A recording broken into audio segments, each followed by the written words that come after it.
let me back up for a second because you need to understand the sheer scale of the chaos happening at Windermere right now.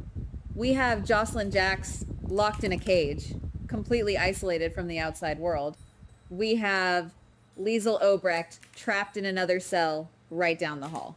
Carly Spencer just completely failed her own desperate break-in attempt and is practically walking right into the hostage zone herself. It is a massive powder keg waiting for a spark. And sitting right on top of that powder keg is Cassius Faison, the fake Nathan West, the imposter, the guy who literally helped orchestrate this entire nightmare. But here is where things get incredibly messy.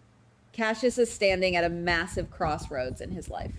He has spent his entire existence being a pawn for evil men. He has been manipulated, twisted, and used by people way more dangerous and powerful than him. Ross Cullum has been pulling his strings from the very beginning. Cassius was the one who helped capture Jocelyn. He was the loyal soldier. He did the dirty work. He kept his mouth shut. He followed orders like a good little criminal. But that was before he realized the true horrifying cost of his blind loyalty. You see, Cassius just found out a secret that shattered his entire reality. He discovered that his own flesh and blood, his biological mother, Liesel Obrecht, is also a prisoner in this exact same twisted dungeon. And that changes everything. If you ask me, this is the exact moment his brain just snapped. How can you serve a master who has your own mother locked in a cage like an animal? He simply cannot do it anymore. This is the chain reaction we have been waiting for. Cassius realizes that keeping Jocelyn locked up is directly tied to keeping his mother locked up. If he stays loyal to Cullum, he is actively participating in the torture of Liesel. So he makes a choice, a massive, irreversible, earth-shattering choice. He decides to turn his back on his criminal life. He decides to do the right thing for the very first time in his miserable existence. He decides to burn his own world to the ground to save them. He sneaks down to the holding cells in the dead of night. He bypasses the heavy security cameras. He unlocks Jocelyn's thick iron door. He looks her dead in the eyes, his hands shaking, and tells her she is free to go. Guys, imagine the absolute shock on Jocelyn's face in that moment. She is staring at her captor, the man who ruined her life, the man she despises more than anyone else in the world, and he is suddenly acting as her savior. He gives her the escape route. He helps her slip past the armed guards.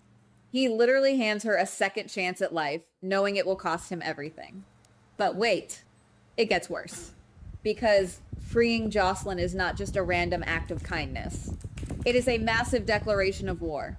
By letting her go, Cassius is pulling the pin on a live grenade and dropping it right in Ross Cullum's lap. Think about the domino effect here. The second Jocelyn makes it off Spoon Island, the second she steps foot on the docks of Port Charles, she is going straight to the police. She is going straight to Dante Falconeri and Harrison Chase. And what is she going to tell them? She is going to blow the lid off the entire illegal operation. She is going to tell the world that Ross Cullum is a monster operating a black site prison right in their backyard. But more importantly, she is going to reveal the biggest secret of all. She is going to tell Dante that Liesel Obrecht is alive and being held hostage at Windermere. The secret is out. Cullum's entire master plan is about to burn to the ground in a spectacular fashion. And then everything spiraled. Because Ross Cullum is not the kind of guy who just accepts defeat and walks away. Oh no. Cullum is a ruthless, cold-blooded psychopath. Remember what he did to Marco? Remember the absolute bloodbath that was the attack on Marco? That was just a warning shot.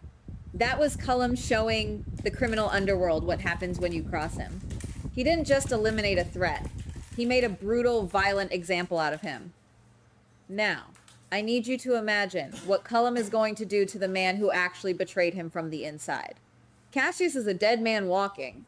By staying behind at Windermere to ensure Jocelyn actually gets away, Cassius has painted a massive, glowing target on his own back. He is stepping right into the line of fire. Cullum is going to unleash a level of fury that we have never seen before on this show. He will want to make a bloody, violent example out of Cassius to prove that nobody betrays the WSB director and lives to tell the tale. But that's not even the biggest surprise of the night. The real twist here is happening inside Jocelyn's head. Up until this exact moment, Jocelyn hated Cassius with a burning, fiery passion. She viewed him as a dangerous enemy, a monster who kidnapped her, terrorized her, and tore her away from her family. She wanted him dead.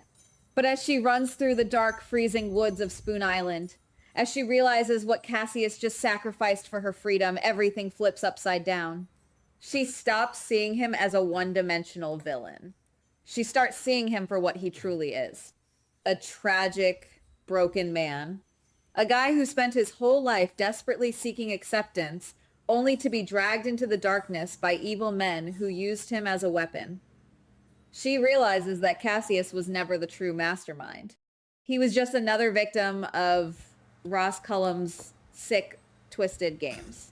Instead of hatred, Jocelyn feels an overwhelming sense of pity.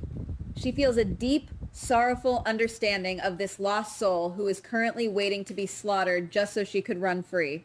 Guys, this is where it gets incredibly emotional and incredibly dangerous. Cassius is no longer just a bad guy in a mask. He is a man desperately trying to find his way back to the light before his time runs out. He knows that saving Jocelyn will probably cost him his life. He knows Cullum is going to torture him the second he finds that empty cell. He knows he might not survive the night, but he does it anyway. He chooses the ultimate sacrifice. He chooses redemption over survival. If Cassius takes a bullet for Jocelyn, if he takes a brutal, life-ending beating from Cullum just to buy her a few more minutes to reach the boat, he instantly becomes a tragic hero. He proves that he is not entirely evil. He proves that there is still a shred of humanity left inside the fake Nathan West. He is just a lost man trying to correct his massive mistakes before the devil comes to collect his due. He is trying to cleanse his soul the only way he knows how. And we cannot forget how this is going to impact the rest of Port Charles. Think about Nina Reeves. Just hours ago, Nina was sitting at the Metro Court defending Cassius. She looked him in the eye and called him a great father. She had no idea he was an imposter, and she certainly had no idea he was covering up the kidnapping of her own aunt, Liesl Obrecht. When Jocelyn exposes the truth, Nina's entire world is going to shatter. The betrayal is going to cut her deeper than anything else, but she will also have to grapple with the fact that this imposter just sacrificed his life to save her family. Then there is Carly Spencer. Carly is currently creeping around Windermere, desperate to find Jocelyn. She is risking her own freedom, dodging Cullum's guards, terrified that her daughter is going to disappear forever. What happens if Carly crosses paths with an enraged Ross Cullum just as he discovers Jocelyn is gone? Cullum is going to be out for blood. If he cannot punish Jocelyn, he might just turn all of his psychotic rage onto Carly. Cassius's heroic act of freeing Jocelyn might inadvertently put Carly directly in the crosshairs of a madman. Every single decision is colliding right now. The tension is suffocating. You can practically feel the panic radiating off the screen. Cassius is standing in the damp corridors of Windermere, listening to the heavy footsteps of Cullum's guards approaching the cell block. He isn't running. He isn't hiding. He is standing his ground, waiting to face the monster he helped create. He is ready to pay the price for his sins. But the clock is ticking faster than ever. Jocelyn is running for her life, her lungs burning, pushing through the thick brush of the island. Cullum is seconds away from discovering the empty cage. The absolute wrath of a madman is about to descend on Windermere, and there is nowhere left to hide. Cassius is standing alone in the dark, waiting for the devil to arrive. He knows exactly what is coming. The only question is, will Jocelyn reach Dante and the PCPD in time to send a heavily armed rescue team? Or is Cassius about to pay the ultimate price in a pool of his own blood on the cold stone floor? One thing is absolutely certain, guys. Someone is not making it off Spoon Island alive tonight. Goodbye. Please like, subscribe, and comment on the GH Spoilers Daily channel.